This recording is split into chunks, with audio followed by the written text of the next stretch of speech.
Yesterday's session was fabulous and amazing. Thank you, TG_1709. I think I got that right, and I'm not sure.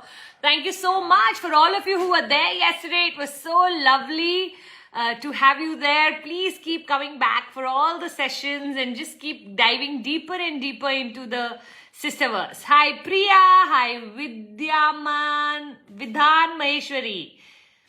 Hi Sakina, love you to the moon and back. Oh, that's so sweet. Ritu Jain's asking, is there any way we can shorten my brooding time, especially when I can't change people's opinions and situations are such that you need to work with them? Absolutely, Ritu, and that's the whole job of literally, if you haven't joined my awakening, I would highly recommend that you join my awakening program, because the job of the awakening program is to give you that strength and power in your personality to be able to come out of situations much faster. So if somebody had to ask me, how does someone get over things faster?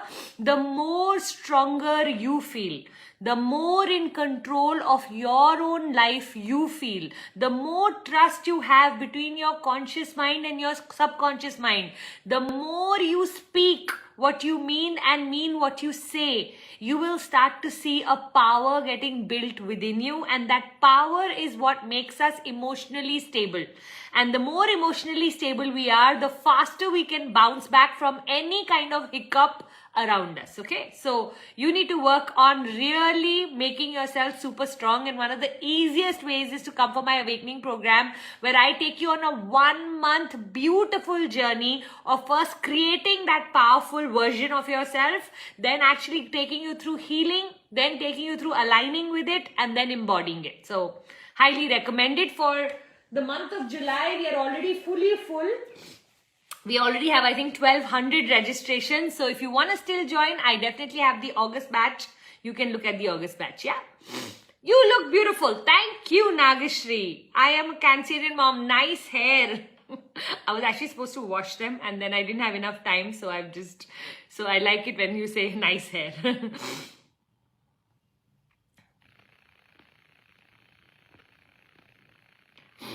Amita Pink 06. My question to ask is, if we say no to someone from whom I'm going to need a favor in the future and he said no, then what to do? How can we say no to them on whom we are depending somehow? Because if we... I got the point, Amita. So one of the things we have to understand is that the people we need things from versus the people we have to give things to are actually supposed to be two separate people. We think of life as barter, but it's actually the big ship that has to look after the small ship, and the small ship has to look after the smaller ship, which doesn't mean that there is no barter, but 90% of the time the barter between the big ship and the small ship is that the small ship just shows a lot of gratitude and a lot of thankfulness. So when you are saying no to someone, the truth is, if you need something from them and the condition they are putting is that you have to first give to them or you have to do in return whatever they ask you to, it's a wrong barter. Okay, so it is better to go in and look for people that you can take help from, those who you can be grateful towards. So what do they get from you when they help you? Gratitude. And that's a big thing, because I know a lot of people I help who don't even have gratitude. So we think gratitude should be taken for granted, but even gratitude cannot be taken for granted, okay? So I hope you understand my point here, that anybody who's expecting in return something or is giving me conditionally, then that is not unconditional, right? So that is then a barter, then that is a business, then you have to treat it like that. So, because in the future, if you need favors and you're not able to do something for someone, then how? Correct? So, you have to also look at it intelligently and think, okay, is this worth doing it for them? Or, no, I won't be able to do it for them. You have to also see, like, what is your agenda or prospect with them. One of the things I have started to do in my life is, when I am receiving from someone, I'm giving them gratitude. When I'm giving to someone, I'm trying to do it as unconditionally, that don't expect, if it never came back, whether it is money, love, effort, energy, if it never came back, who will give me? God will give me in return. So all injustice on planet Earth will be the debt will be on God, and then God will increase my luck. I just find it very easier to deal with people when instead of expecting from them, I start to expect from God.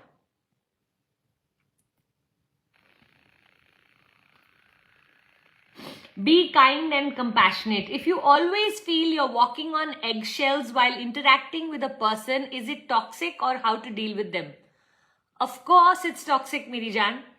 So whenever you feel like you're walking on eggshells, which also means that you cannot be yourself because the other person is unpredictable. For the same action, one day they can praise you. For that same action, they can reprimand you. And that is why there is no surety or dependability in that relationship. And that relationship then is called toxic. So how to deal with them? You know, for me, what I have learned over the years is we can't change anybody. The only thing we can do is start to ignore the places where that relationship or that situation is not suiting us. So a lot of times what used to happen earlier is, if you're dealing with a toxic person, they pour acid, you pour double acid, they pour fire, they light it, they put a bomb, then you put a fuljadi, and it becomes into a complete mess. But if you can develop the art of, oh, this person is now unpredictably negative, can I choose to ignore? The best way to handle toxicity is to be able to reach a place where you can actually ignore it. That means you have nothing to prove to this person. If they know how to behave with you, you will behave with them. If they don't know how to behave with you, for some time you will reduce your interaction with them. So reducing interaction is a far better way of handling such people than trying to fix them or trying to get entangled into the drama that they create. You know, I remember having this sentence in my head that I used to use very often: not my monkey, not my circus. I am not willing to participate in the drama that they all bring in my life.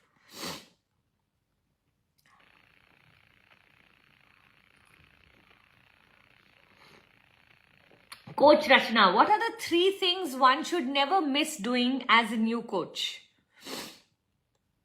I mean, there's so many here that I don't know how to choose the top 3, but normally when I'm speaking to coaches, I say that there are the 4 C's which is good to develop if you are becoming a coach. 1 C is care. It's a very important element in coaching, where the other person first receives your love, your ability to care for them, and feels like they can trust you. That connection is way more important than everything else right in the beginning.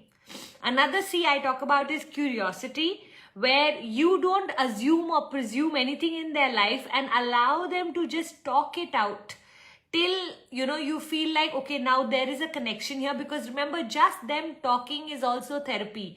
In a world where everyone is waiting to reply, you as a coach further ask them follow-up questions on something that they're already explaining and allow them to go all over the place, because you stay curious rather than assuming and presuming. And then the third C I speak about is continuously becoming competent in your expertise. So it's very important that you are a lifelong learner and that every day you're picking up some tip, some quote, something to keep improving your insights and your perspective on life. And the last C is your ability to challenge. So can you challenge your client enough to get them out of their comfort zone? Can you ensure that it doesn't just remain a conversation, but it also turns into action? Remember, they are paying you. So they are not paying you to vent to you. They are paying you because they want results from you.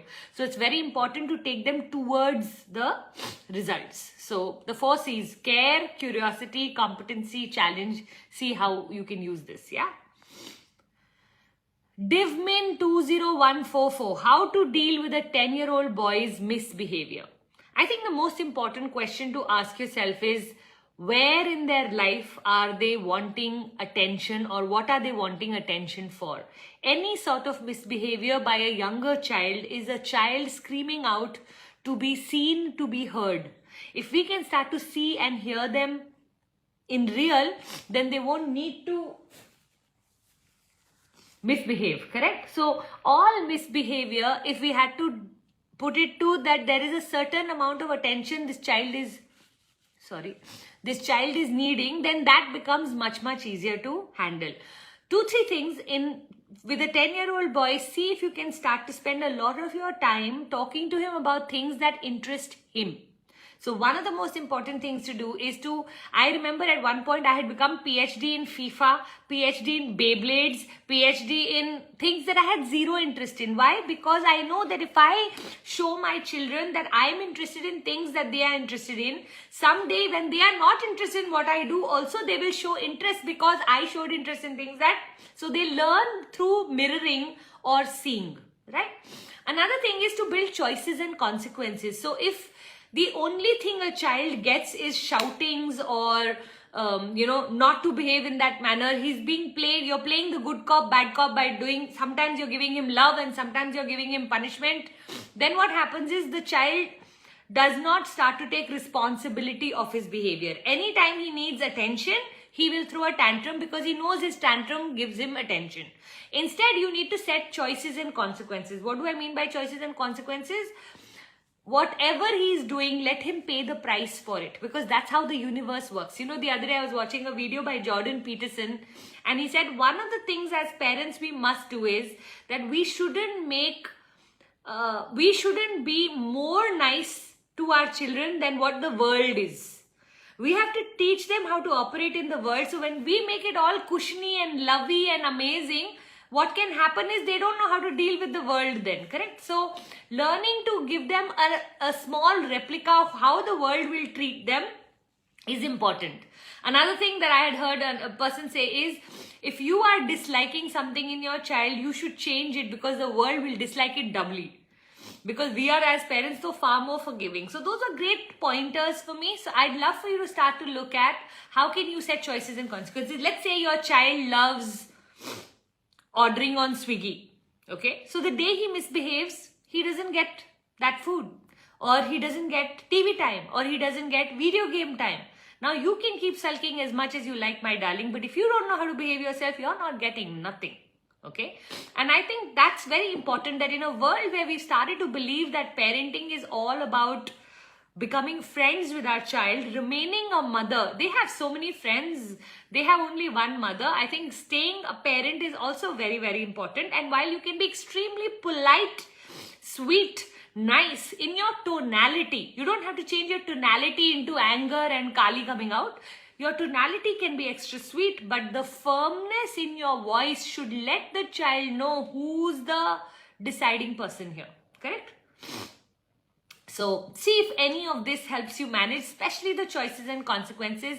You have to start to let him decide the consequences and then keep the consequences. Beta, I have a problem with you not finishing your food. If you don't finish your food, what do you think should be the punishment? You decide and we will supervise that. You don't tend to finish your homework, or you don't tend to speak to your sister properly, or you don't, whatever your problems are, make a list of that. And maybe you can make him also make a list that, look, what are you getting upset about? What are the things that are not working out for you in this house? Come, let me either convince you or you convince me. Like I remember my children wanted to eat pizza, and then we decided that instead of every day they're coming and asking, every Wednesday will be pizza day. Once a week, I'm okay with you eating junk food, but every day if you request, it will annoy me, right? So like that, you can come up with deals that, okay, if you want to eat that packet of chips, you have to have a fruit before that. So we don't take away or deprive our children. We give them solutions around if you really want it. Sometimes I tell my son, if you brush your teeth all 30 days at night before sleeping, then at the end of it, I'm willing to buy you that game that you want to pick up on some app in the phone. But you are not ready to keep your side of the commitment. You want me to keep my side of the commitment. Not going to work, Meri Jaan. So those are the conversations, because remember, these are all lessons for life for our children.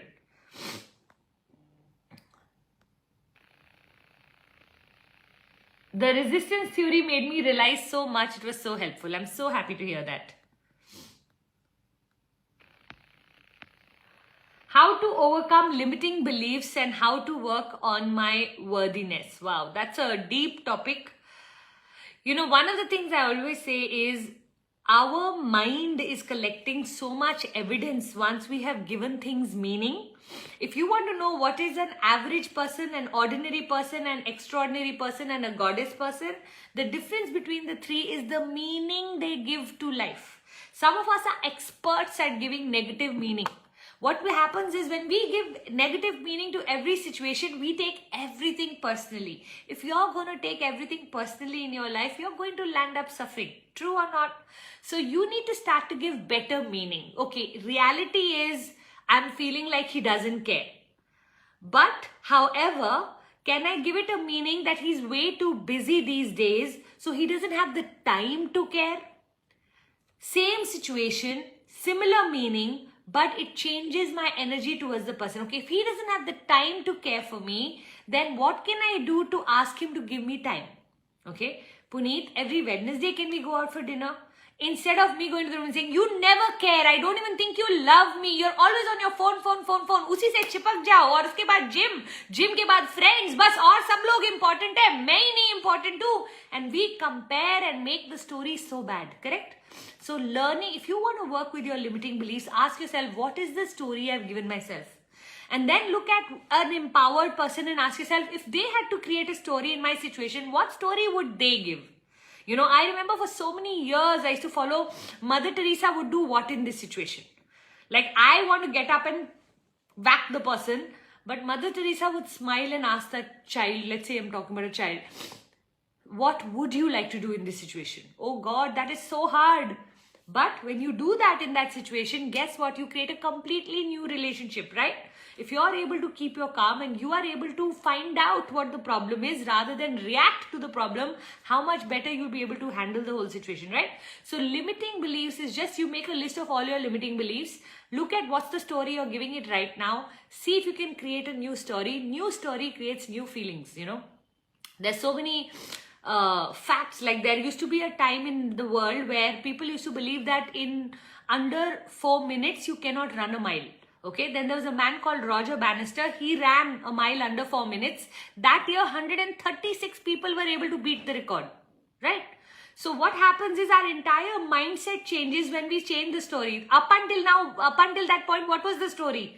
Nobody, it's not humanly possible. But the minute one human was able to do, 136 people were able to do, correct? Story changed. Like that in the world, if you just change the story to everything. Let's say somebody's smoking and they are believing that, you know what, that nicotine is so calming when they have stress, so they tend to smoke a lot. What if they gave themselves a story of, you know what, actually it's the deep breathing in the smoking that calms you. So instead of using cigarettes, they start to do a lot of deep breathing, and that deep breathing helps them settle their mind, settle their energy, settle their emotions, and they start to go, oh my God, maybe I don't even need to smoke because I'm now able to use deep breathing instead of smoking. Now, I'm giving you very random examples. This is not going to be true for smokers, but I'm just saying you change the story, everything changes in our life. So it's all about, for the longest time, I kept saying, this person will not allow me to work, or this person will not be happy if I start working.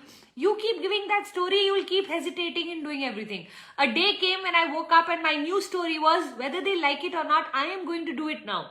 I need to get out of this house. I need to do my own thing. I need to get myself financially independent. I need to create my identity. The story changed, the power changed, the courage changed, the confidence changed, the ability to interact with them changed, and people back off when you wake up to a new story. Do you know that?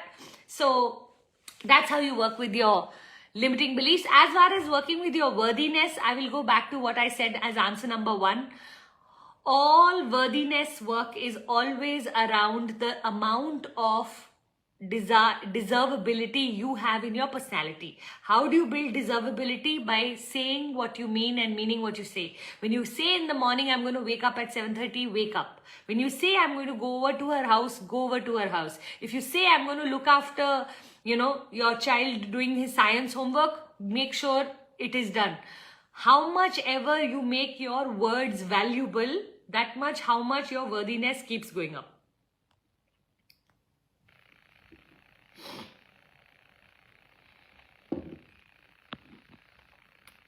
How to deal with toxic parents, elder brother and sister. Wow, you're surrounded, sweetheart. The truth is, give yourself 2 years to empower yourself to a level where you are no longer dependent on them. The more dependent we are on toxic people, the more we have to listen to them whether we like it or not, right? So it's all about finding your independence. I say this to every married woman who's dependent on a toxic husband. I say this to all growing up children who are dependent on toxic parents, that if you don't want to be controlled by others, you have to go out and find your own identity, find your own financial freedom. Without these two, you're not going to get the freedom or the respect that you deserve. So my only suggestion to you is, I don't know how old you are, but my only suggestion to you would be that start to work on becoming someone, okay? Sunali, is it good to expect from God? Are we not demanding every time? Sunali, honestly speaking, I put all of my expectations on God, and I don't like to put it on human beings, because God and I have such a beautiful relationship that when He gives me something, I thank Him. When He doesn't give me, I believe that He will give me better, so He's just delayed it. I believe that He's preparing me, not punishing me. So it all depends on your relationship, Sonali, with God. My suggestion is develop this relationship with God where you think of God as even a more loving and giving parent than what you have. Okay. Now, normally parents ki river flows towards giving to their children, correct?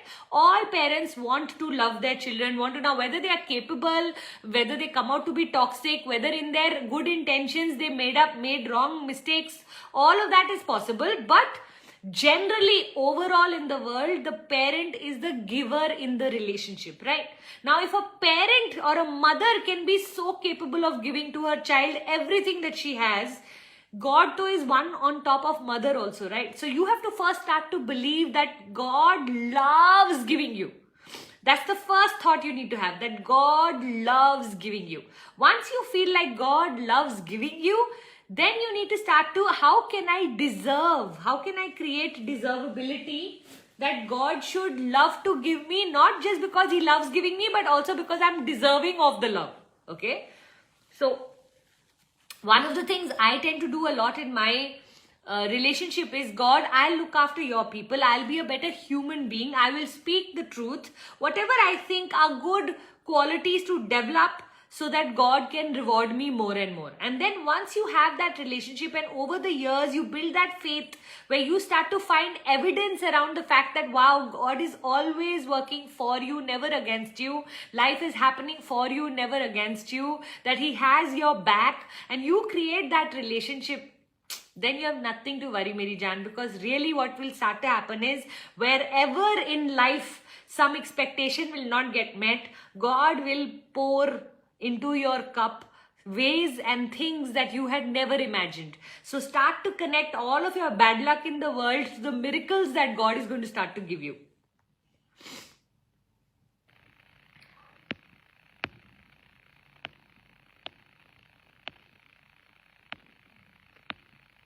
I'm going to go right to the bottom just to see the questions. I think I'm getting a little bit of a cold, so I may end a little earlier today. I might end at 10:45. I thought I had it sorted, but clearly not today. Just woke up a little late today, and I think that's given me a cold. All right, let's go with... Nice. Baby Samriddhi is asking, that day you talked about Oprah, so what is the full name? Can I know? Oh, Oprah Winfrey. Just Google Oprah Winfrey. Start watching her videos, especially Super Soul Sundays. Oh my God, they are phenomenal. Anshu, ma'am, I want to develop my parenting, working on my tonality, and I want to improve my relationship with my children, but at the same time, my husband does not understand. Anshu, at least you start working. Even if he doesn't understand, you are a direct mother to your children. It doesn't have to be through the husband. Let him be who he is, but at least you improve what you want to improve. It is lovely to work on your tonality. It is lovely to work on your parenting relationship. It is such an important relationship, hai na? Super Coach Indu, how can we become more consistent with new habit buildings? Start to give yourself choices, consequences, rewards, punishments, whichever way you can start to build. Remember, because we don't have our own boss, we don't keep our own promises. Wherever you have someone to be accountable to, you tend to keep it, right? So one of the things I love doing is following my habit tracker. On the beginning of the month, I'll put 3 goals there, and then every day I have to tick whether it was done. So let's say my goal number 1 is daily exercise. So whether I went swimming or strength training or dancing, every day I have to take for the full 30 days. At all points, I cannot cross more than 72 hours of 3 crosses. So I can never touch a third cross. No matter what, I have to make sure that if I have 2 crosses, that becomes the most important goal on day 3. So you can come up with so many different ways to be consistent till the time you can start to play the game of life. Remember, life is not supposed to be a sprint but a marathon. So if you are going to build marathon, then you have to also understand that consistency, when you do anything 80%, that is called consistency. A lot of times I notice that people drop, they say, okay, I'll restart now. Consistency at 80% is good enough. If every day I post on Instagram and let's say 2-3 days in the month I miss, so what? Does that mean I'm not consistent? A lot of us, if we miss 2-3 days, we go, oh, ab to reh gaya, ab 1st July se start karenge. Kyun bhai? So I think one of the things to do is know your why. Why this is an important thing to do. Every day, know your goals, track them, make sure you don't put a gap of more than 2 days, and every day envision yourself as a higher person. I think who we think of ourselves as decides our ability to take action in life. Okay? So if you are thinking of yourself as a loser, if you're thinking of yourself as an inconsistent, lazy, procrastinating person, guess what? That becomes your self-fulfilling prophecy. Because your own standard is so niche, right? Now you have to build a new version of yourself in your head where you have to start to say, no, I am goddess-like. I am a high energy person. I am extraordinary. And you start to say those kind of words. Guess what will happen to your actions? What will happen to your behaviors? What will happen to your habits? Each one will start to rise because now you are looking at yourself differently and there's a standard you're setting for yourself, right?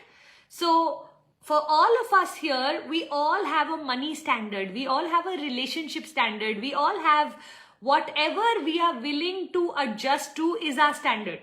Okay. Now raising that standard is what raises our life. So earlier on I could manage my life, let's say within 50,000 rupees. Now I want to make sure that no, I want to add exercise also and that will cost me another 7,800. So I want to make my standard a little more. So I need a little more money for it. So I'm increasing. So if I need a little more money, I need to make a little more money. And then all of it gets interlinked because you have raised yourself as a person and your vibrations then speak to the universe as a person who wants a better lifestyle, and you'll start to see all opportunities and friendships and everything changing in your life because now you are creating a new identity for yourself. There used to be a time when I used to enter the pool and I used to find it so cold that I used to say, hi, torture. If I'm going to enter the pool every day and say, hi, torture, how many days am I going to continue swimming? Because guess what my mind will keep telling me when I look at the pool? Hi, torture. So I changed the word to, oh my God, people who don't have water to drink here, I have my own swimming pool. This is heaven. So hi, torture, I changed it to this is heaven. And every day when I would enter the pool, I would say, thank you, God. This is heaven. Oh my God, the water feels so good on my body. The water was feeling so cold. I was hating it. I'll have to wash my hair. There was a part of me rebelling inside. But I trained myself. The whole month I entered the pool saying, this is heaven, this is heaven, this is heaven. Till today, 3 years later, when I enter my pool, I still land up saying this word, this is heaven. Why? Because I have programmed my mind to fall in love with swimming. You have to program your mind if you want to create consistent habits into loving the activity. If you are associating pain to the activity, it only needs to beat you once or twice for you to stop doing it. If you can build pleasure in connection, you don't like to go to the gym. Every day when you go to the gym, say, wow, I'm becoming so strong. I'm loving this. This is amazing. Yesterday I had gone for strength training. It was my first class and it was very severe. And every part of my body today is in so much pain that there's a part of me that says, oh God, this was complete, it was so hard. If I keep saying it was hard, do you think I'm going to go back? No. What is it I need to say? Wow, my muscles are getting formed. The exact thing that I went for is happening. I want to become muscle-wise strong. For longevity actually lives in your muscle. And as we age, our muscle keeps reducing. Whether you're thin or fat, it has no meaning. The meaning lives in, are you muscular? And so I am only to build my muscle, and all of this pain is telling me that my muscles got built yesterday. Now, if I associate that, can you see how that will change everything?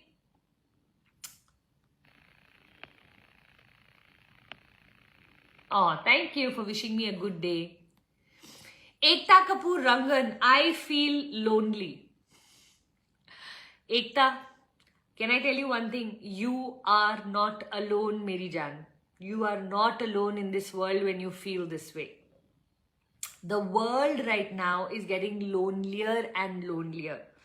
What has happened is we are paying the price of freedom actually. So there used to be a time in this world where we all belonged to a community. Every Sunday we used to go to the temple. Every evening we used to meet around the tree. There was a lot of community in village, in tribes, in society. And then at some point we started to feel like, you know what?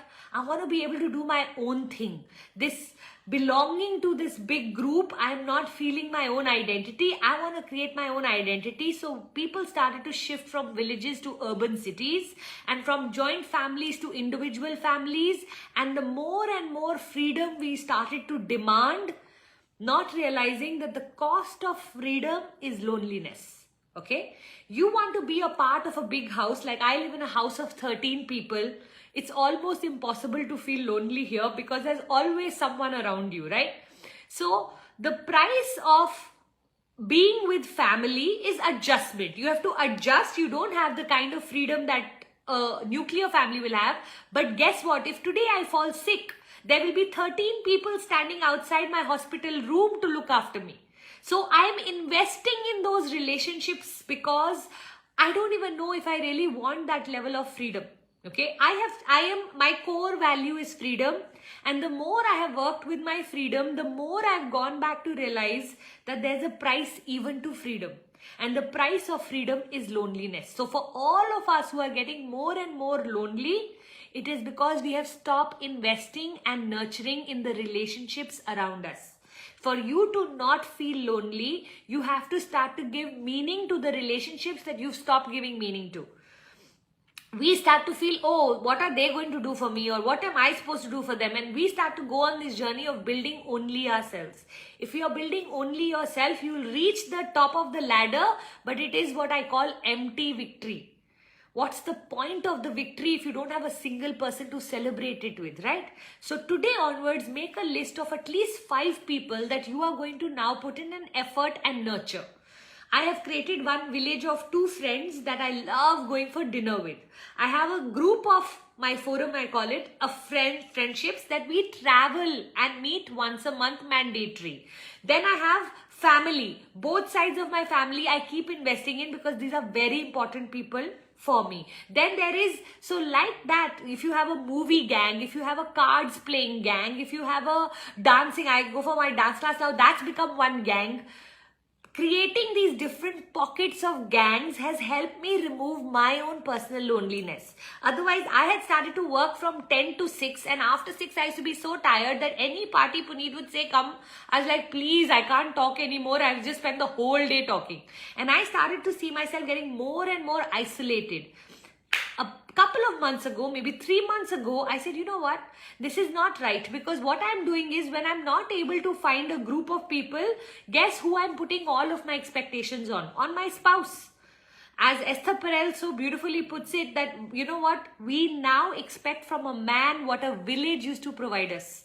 And I think it's so unfair what we are doing. So for all of you here, if you are feeling lonely, do you know my entire mission now, my entire sisterverse, all of my courses, you know what is the underlying energy of every course of mine? No one should feel alone again.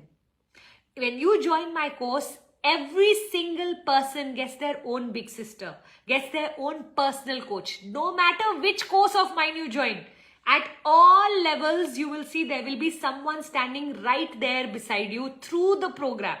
Okay, then you're going to make friends within the tribe where it is mandatory to speak to one another. Then you will have accountability partners. Then we create something called the mastermind, and the overall name to this whole journey or tribe is called Sisterverse. I am literally now working super hard the next 6 months so that in January I can launch a group where women can just simply belong without feeling judged.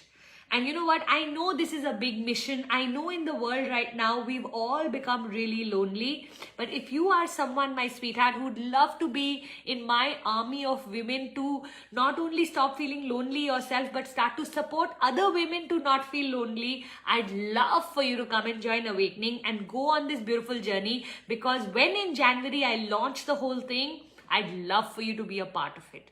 You know, they say that loneliness has the same impact on our mental health as 15 cigarettes a day has on our physical health. That's the level at which loneliness is damaging and destroying us. Once we start to understand that the new pandemic is not going to be a disease but an emotion of loneliness in a world, I mean, right now we are still living in the highest, most populated country of the world. We have the maximum people in our country. And imagine we are only feeling lonely. That means number of people have nothing to do with our loneliness. It's not the lack of people.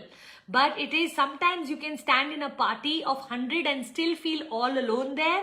And sometimes it could be just 2 people and feel deeply connected. Learning to going back to becoming vulnerable in our relationships, authentic in our relationships, genuine connection and truly being there for others so that they can be there for us is going to be the new journey we all have to learn to take. I have a feeling that we need to bring in loneliness as a chapter or a subject in classrooms, because all our problems, from sadness to depression to anxiety to overthinking to anything that you can think of, the answer is having people. Okay, so I really hope that something in this puts you in a light bulb moment or gives you that thing that, you know what, I need to find my own village to belong. And if you have a village, great, invest in them. If you don't, come join my village and let me show you the best practices around getting out of loneliness. Okay. Puja, last night in my dream, you were at my home. Oh, that's so sweet, Bhargavi. I hope your dream comes true, darling. How to handle grief, loss of my life partner, my uncle, at a very early age. Saranya, my sweetheart, you know, one of the mistakes we've made as society is that we have given death a very bad meaning. Something that every single one of us is going to experience, something that is inevitable, we have said is a bad thing.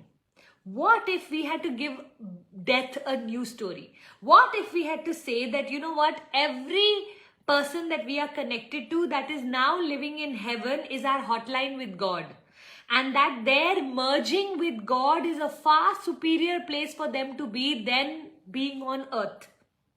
If we truly in our heart believe that a human being gets released, you know, and goes back to heaven once their karmic duties on this planet are over, and we start to in our heart believe that death is a good thing, okay, that even though we lose the person physically, the real truth is there are days when you know your uncle is actually right around you. Sometimes you know it because you're eating his favorite dosa. Sometimes you know it because the song that is playing used to be your favorite song with him. Sometimes that smell brings his memory back. Sometimes just intuitively you feel like he's guiding you and he's there for you. And the minute we are able to connect with our loved ones beyond physicality, can you imagine how powerful we become? Because you know what? For humans to remain connected, we need to meet physically or speak physically. But once they are in a soul form, we can remain connected to them 100% of the time. So when we say we lost someone, did we really? What if we actually gained them in another realm? And we start to give everything a new meaning. Suddenly death will not remain a day that we cry. It will become a celebration that this person I got to interact with all my life. And now Because they are sitting in heaven, I have hotline with God. Or, because they are sitting in heaven, they have reached their final destination. Now I need to reach that final destination and we will reunite in heaven someday. For now, my karmic duties on earth are not over, but whenever they are, I'm going right back. And we start to speak a different story around grief. I know it's very easy for me to say because we have thousands of years of trauma around death sitting inside of us. Okay? And there's nothing wrong in grieving someone for some time. But if you're going to spend the rest of your life grieving, then you are not doing justice to your life on earth, because you yourself have a purpose, and one of the purpose could be to get out of this and to learn to be strong with or without them. Correct? So see if you can come up with a new story around death. I feel like we have really tortured ourselves as human beings by not using our intelligence for creating a better meaning, but to give it such a sad, such a bad meaning, as if someone can escape death. If something we are 100% sure everyone has to go through, why give it a bad meaning? या तो होता ना कि good people don't die, or if you do good karma you don't die. If there was any way of escaping it, we could have escaped it by using our intelligence. The truth is, no matter who you are, king or beggar, death is coming. No matter who you are, the healthiest person or the unhealthiest person, death is coming. So once you know death is coming, and who are we to decide when someone should die? There are only 2-3 decisions God has kept with himself. One of them is birth and death. He's decided, okay, when you get born, when you die is not in your hands. He's not given that power to us. I mean, in some ways he has, but in most ways he's not. So I'm not going to count the other ways that we can die out of choice. But I'm just going to say that, you know what? That's the one decision. Who are you and me to think that we know better than God? When God decides to take someone away, maybe he didn't want that person to suffer. And here we are busy praying and cursing God that, oh, you took away this person from me. What if this was what it was supposed to be? So I love just accepting the decisions of God. Why question those? How do we know better than him? At which point did we become so arrogant about our intelligence that we said, you know what, I know when my loved one should go? No. God knows better. Have that faith and belief that God knows better.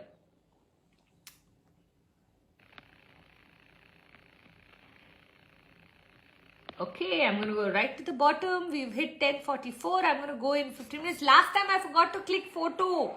So please today, can you all just quickly take a picture? My mug is matching my top, so I'm going to hold my mug.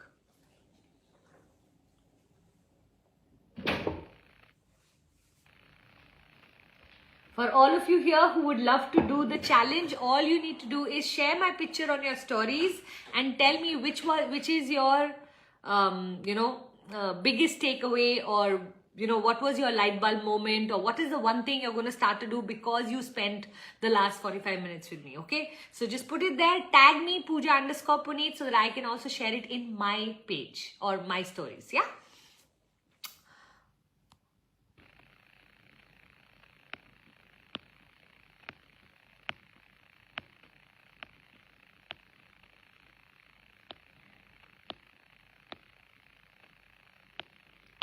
Okay, let's go to one last question, right? Oh, big smile. Okay, wait, let me give you a big smile.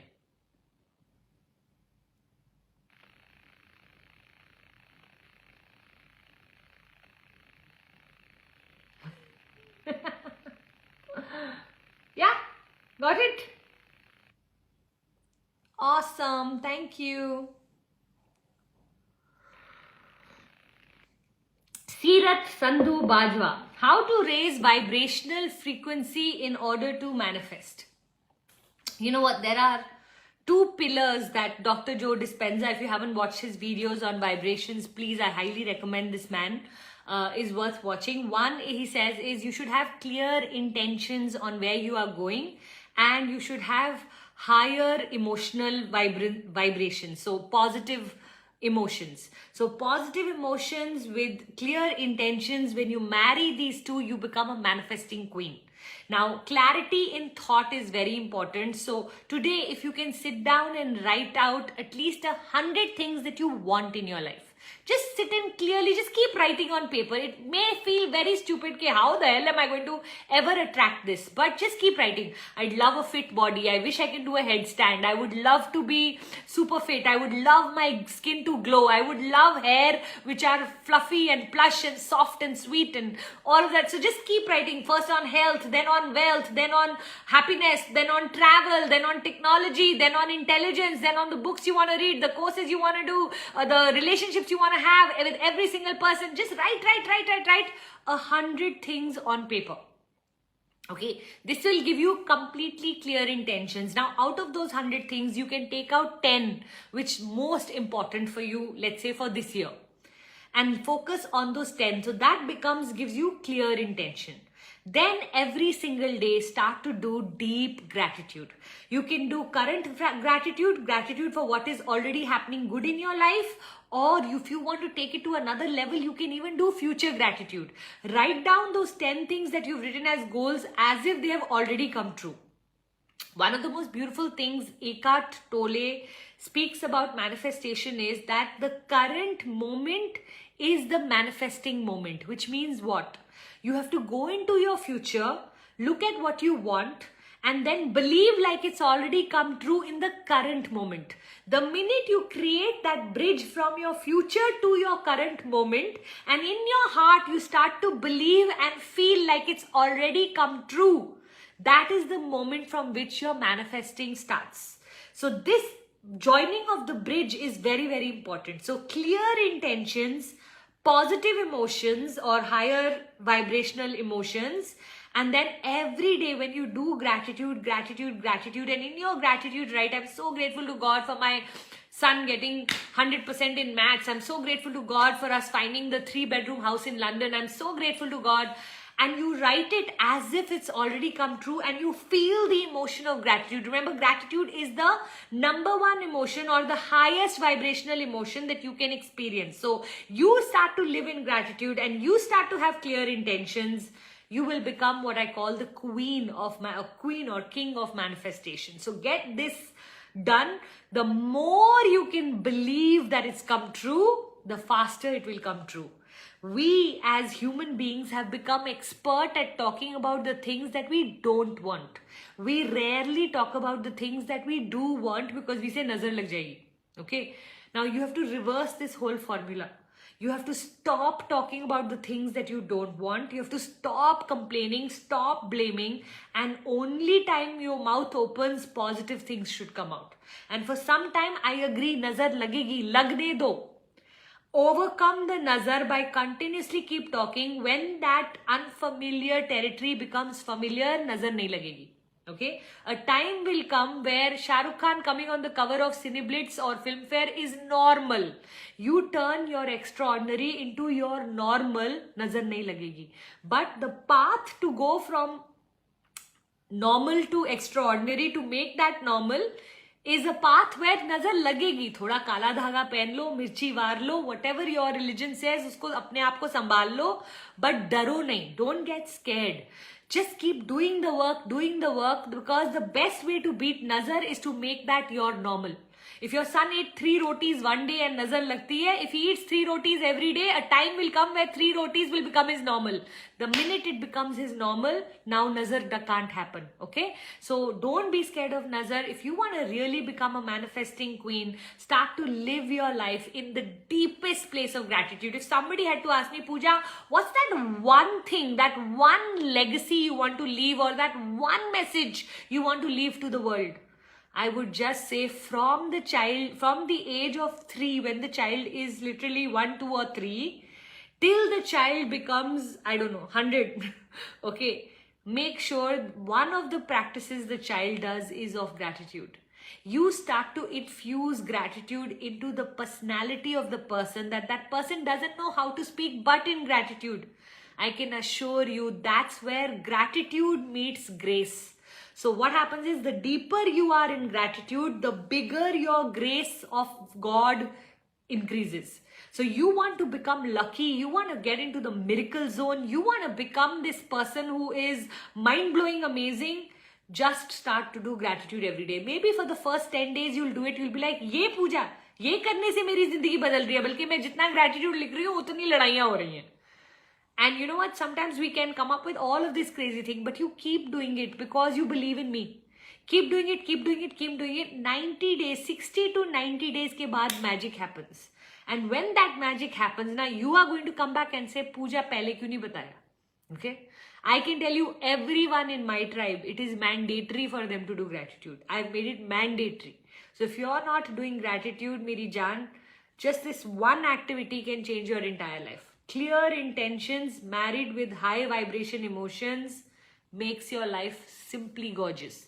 We are so busy talking about the things we don't like. Let's shift to talk about the things we do like, and you will see your life change. It takes a lot of effort and a lot of practice because it's so much easier to talk about negative things. We like to talk about negative things because we feel better about ourselves by removing it from our body.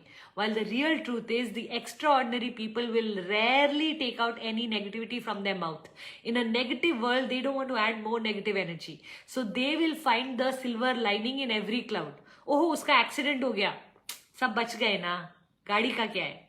To everything, they will have a positive thing to say, positive thing to say, positive thing to say. And when you develop a personality where to everything you only see the positive, just watch how positive your life will become.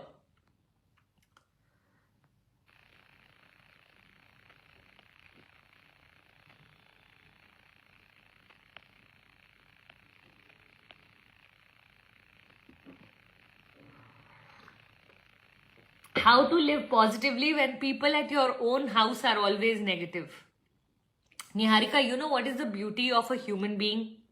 The beauty of a human being is that no one can make you negative. You can have negativity around you, but no one can make you negative. That is a choice God has left to you. So exercise that choice, Meri Jan. Every morning tell yourself, are they going to win today or am I going to win? If I'm able to stay positive, then I won. If they are going to win, that means I gave in to their emotions, okay? So every single day, every single day, every single day, you have to choose to be better than the world. That's what's going to make you the top 10%. Otherwise, वो भी negative, आप भी negative, दुनिया भी negative. You can blame them, they can blame you. किसका फायदा हुआ? Right?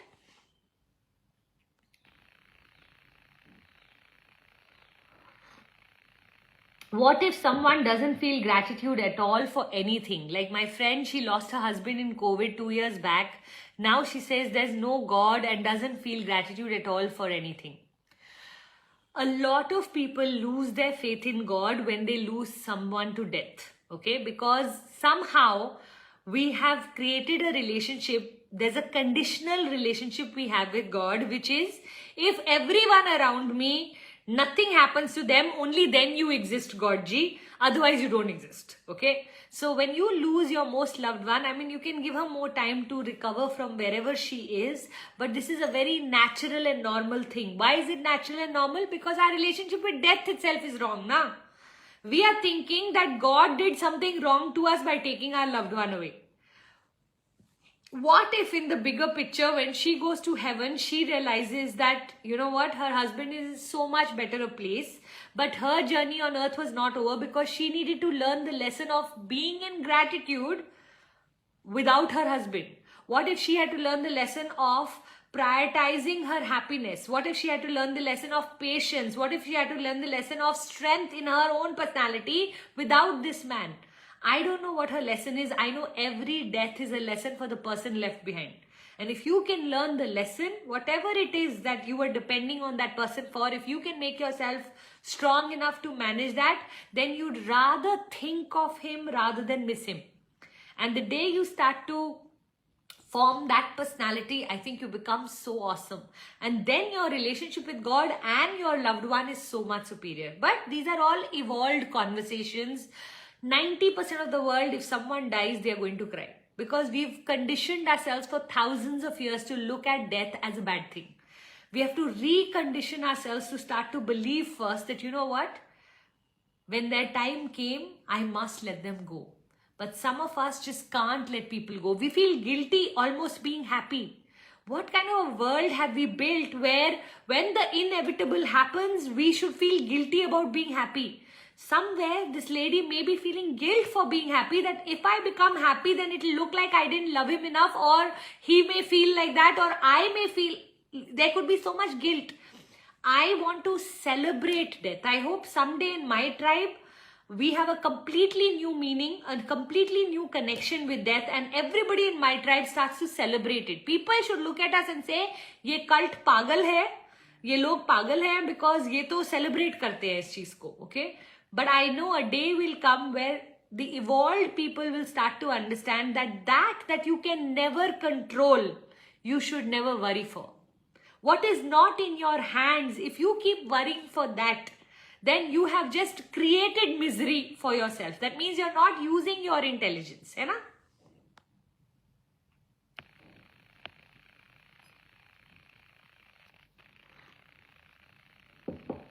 Thank you.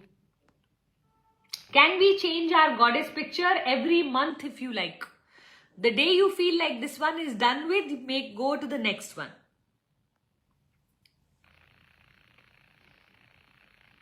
Fabulous. All right, today we come to an end of today's session. Thank you so much for coming. I still see there are so many questions I've not been able to answer. You know how much I would love to sit here and keep going. Today I have a little bit of a cold, so I'm going to run a little earlier. But thank you for coming. Loads of love. Take care. Thank you for your awakening course, ma'am. It's doing wonders for me. Oh, that's so happy to hear. I'm so happy to hear that, Smita. God bless you, Meri Jan.